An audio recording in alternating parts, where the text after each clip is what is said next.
আপনার হাতে সময় থাকলে অবশ্যই ওনার কথাগুলো শুনে যাবেন, আর ভিডিওটা ভালো লাগলে বেশি বেশি করে শেয়ার করবেন। আগে ওনার কথাগুলো শুনেন।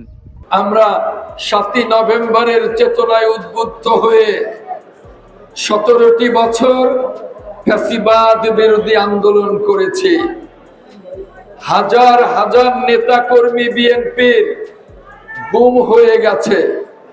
হাজার হাজার নেতা কর্মীকে ফ্যাসিবাদের পুলিশ নির্মম ভাবে হত্যা করেছে।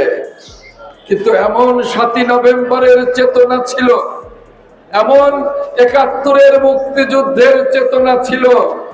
এত গুম, এত হত্যা, এত রক্তে রাজপথ রঞ্জিত হয়েছে, কিন্তু বিএনপির একটা নেতা কর্মী রাজপথ ছেড়ে যায়নি।